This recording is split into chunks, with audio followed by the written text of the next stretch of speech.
sisobola kumalako lunaku nga sirowoozeza ku kirooto kya Phoebe.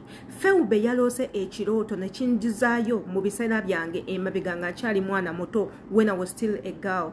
Naloota ekirooto similar to Phoebe's kirooto. Naye ate ekirooto kya Phoebe ku luno kibadde ekirooto kiwanvu nnyo era bw'oba okiwadde obudde osobola okukitegeera obulungi naddala if you are a believer. Ekirooto kinene osobola okuba nga okitegeera bulungi. Buli muntu yagenze n'aba nga translatinga ekirooto ky'ono omwana according ku ngeri gye bakitegeddemu. Kyova olaba ngenda kubaleetera akatambi kano whereby Phoebe ng'ali mu kunnyonnyola engeri gye yalooseemu ekirooto kino. Mmwe mwenna abagenda okuba ku eno channel abagenda okulaba akatambi kano nammwe njagala mweyambise comment section mulabe nga muvuunula ekirooto kino kubanga I know once we publish this abantu bangi abalaba videos zaffe bangi bazitegeera bulala ate era I'm sure nti tugenda kufuna the true meaning ey'ekirooto kino. Ekirooto kino it was a little bit scary. Bw'oba okiwuliriza nnyo it was a little bit scary naye ate kina hidden meaning. Yenze Sheila Adita jjukira nti I'm always on this channel giving you updates and if you're interested jangu obeere nga osubscribinga kwata ku notification bell so that every video that I do upload here it will be directly sent to you.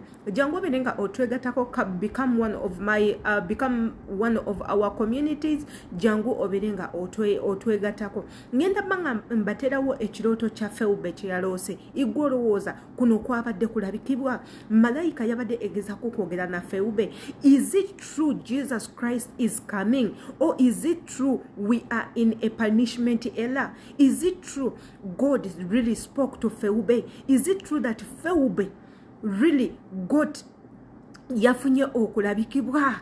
Kituufu nti Phoebe yafunye okulabikibwa according ku video eno gye ngendo baterawo wano igwe olowooza ki? Jangu tubeere nga tulaba akatambi kano. Yenze Sheila Adita gwe negatako tulaba akatambi kano kawaabudde naye ojja kategeera. Baana mmwe naloose ekirooto nga bwe ndaba wano nakasituka nakava mu buliri nakanaba maaso nga bw'omanyi nti nonze abantu abamu beerabira ebirooto yenze omukubbo neerabira ebirooto nga nakamalo kirota kati nenkyerabira mu just 1 minute nga nakadde engulu ate ng'era nze muntu ayinza okubeerawo nga siroota obulamu bwange bwonna olwali naloose ekirooto omutima gungambye nkibagambe simanyi kiki kyambaddeko naye baganda bange naloose ekirooto nga tuli mu kibiina ekimu nga buli omu ali kubibye ali kubibye nga oba mulimu omuntu omu ali attentive ate nga alabika yenze nakutte ekkubo nga tuli mu class teacher nga byasomesa asomesa ebadde asomesa Bible naye nga tuli mu kuwandiika nga mu attentive I'm writing abantu nga boogera mu class nga tulinga bali oba mu class nga abantu boogera mu class abantu nga boogera they are not paying attention nga no one is paying attention. Olwamaze nenvaawo mu kifo nenkwate kuba nengende waka wesimanyi we nagenze naye nagenze okulaba nga ndi mukubo nkute Bible nga mazima nawatali nkulakulana n'amaka ge nali manyi nga tegali mu nkulakulana nga mazima gayina buli kimu ng'ensi yonna eri ku climax nga buli kimu kiweddeyo ng'ensi eri ku climax nga buli wamu wonna walaga nti ensi eweddeyo naye nkwate ekkubo nenzija mu kkubo ngenda okusanga abantu nga bagenda kuziika nenyumirira nenzira eno nenzira emabbali ne bayita naye nga bangi naye ng'omuntu gwe bagenza okuziika y'omu ku muntu gwe baba bagamba nti omuntu oyo waafa jasino nti enkomerero ekoze eki etuuse naye ng'omuntu oyo ali demonic naye nga omuyolere mungi gugenze kuziika nabadde ku kyalo kyaffe kati abantu awo bagenza okuziika newe nali manyi nti no waliwo obuzigo bungi awo awantu wo nga waliwo obuzigo bungi buli mu mugoteko nga mazima waliwo kalina ewedde emirimu nga abantu mwe babeera nenyambuka nengamba kansokere waffe ninaabo benasokeddeko nasokeddewo mama Sunday. You always know that lady nemugaba ne mama Sunday mulokoke ensi ewedde nga no one is knowing that tomorrow ensi eri mu kuggwawo nga it's only me who knows nti ensi eri mu kuggwawo nengamba oyo mukyala munnange lokoka nga emmeme yange ngamba obudde buweddeyo bannange obudde buweddeyo nenyambuka ewaffe ngenda okusanga ng'ewaffe akakuba akambukayo ko gye kali naye nga maama we bali babivaako bamanya obudde nti buweddeyo tebakyali mawaka nga kwegamba bantu wonna wakuze nga bo bakimanyi bulungi nnyo nga they are prepared Nentuka nimbaga mama wembanga temunaba kulokoka mama mulokoke ndoza bewunza nokwewunza lwaki nze nabulidde njiri because zembera musirifu so nentuka nengamba mama mulokoko obudde bugwayo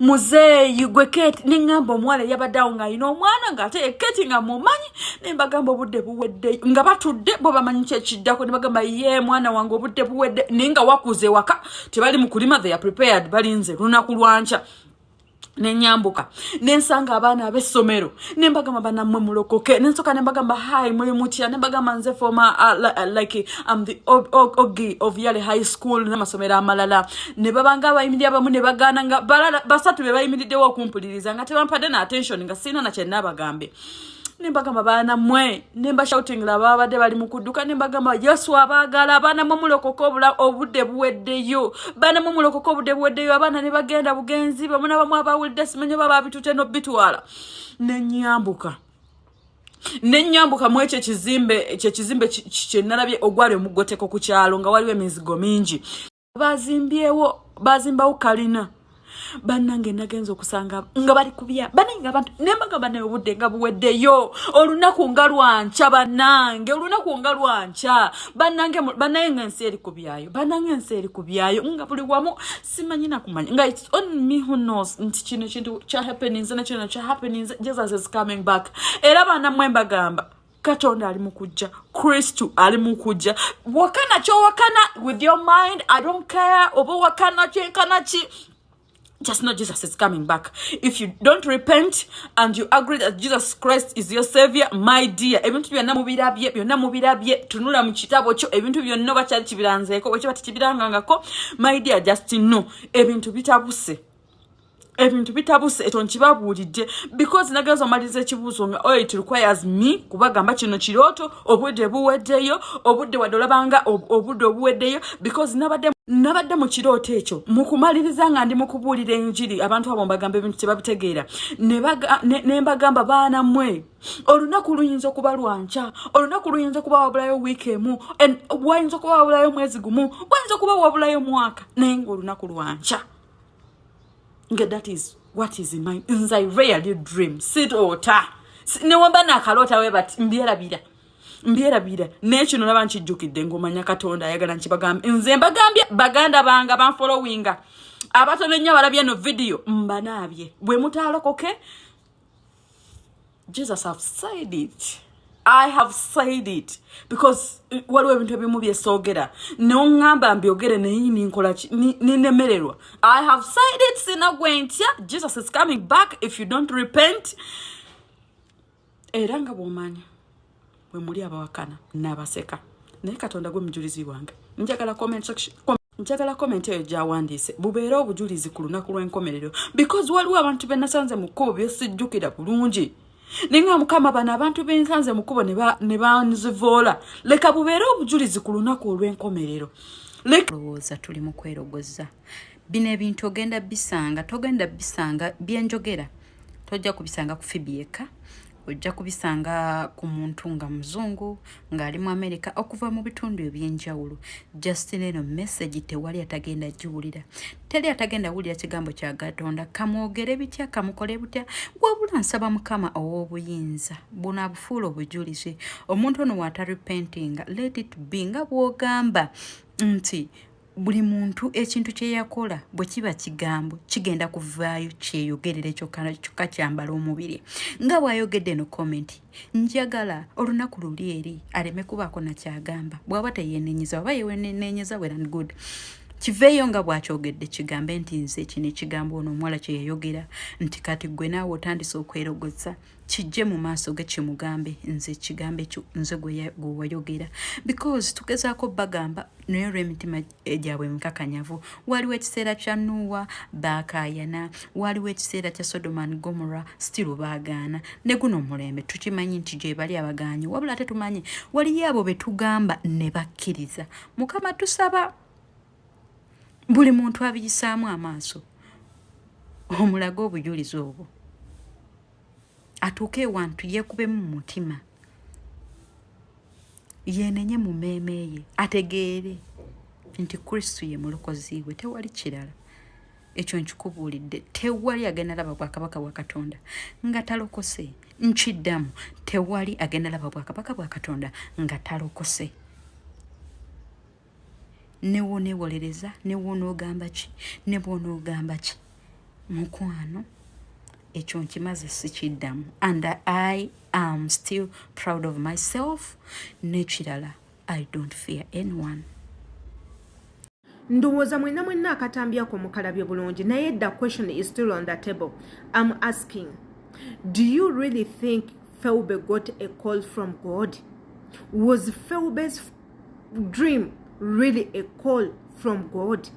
PHOEBE ono yafunye okulabikibwa okwenjawulo yandibanga y'omu ku bantu abalabikiddwa ekintu ekigenda okubanga ki happeninga gwo kirowoozaako ki. Let me take you back to my story kuba mbadde sijibanyubiriza. When I was still young nga ndi around 16 nafunako ekirooto nali neebase nenfuna ekirooto nga ntambula. When nali ntambula nga ninga ali ku lukalu azin nga ninga ali mu desert tewali mazzi yadde n'ekintu n'ekimu. So when I was walking nempulira nga ndi very tired, I decided to kneel down for a moment ingeze okuba nga enzisa omuka. So when I was still kneeling down, a very big light nenkubamu nga woolaba tooki mu maaso gange. Omuntu nampita nangamba amangu ago owulira okooye, stand up. Why don't you stand up? Omuntu oyo bwe yagezaako okwogera, so nengezaako okusitula omutwe gwange to look directly to the light. When I wanted to look at the light, I couldn't see that person. I only saw wano woka face yoka naye nga light ekubye mu kifuba ekyamaanyi ekyoyo omuntu. Naye nga omuntu oyo atudde ku ntebe as in a golden chair nga ayina n'omuggo nga atuddeawo naye nga waliwo empologoma as in a lion. Nengezaako okumugamba, hey, I want to touch you, njagala kukukwatako. Nangamba bw'oba ng'oyagala kunkwatako, you have to stand up otambule ng'ojja eno gyendi. Jukira nali ntambudde nga nkooye nga ndi mu ddungu enjala ennuma siyina mazzi ntambula naye nga ngezaako kutambula kutuuka awo wengenda okunywera amazzi. So we nali nkooye nenfukamira wansi we nafunira ekyo ekitangaala. Omuntu nagamba ky'ogamba amangu ago okooye. Ngezaako okutula omuntu oyo ayogera nange nga mulabako face yokka naye nga si nnyo kubanga olwalight yali amukubye mu kifuba bwete nga ndabako waggulu wokka katonotono. Nangamba ne mugamba njagala nkukwateko. Nangamba bw'oba oyagala kunkwatako oyina okuyimuka, stand up obeere ng'ojja gyendi. Nentambula naye nga buli wentambula mbanga amutuukako nga yeeyongerayo,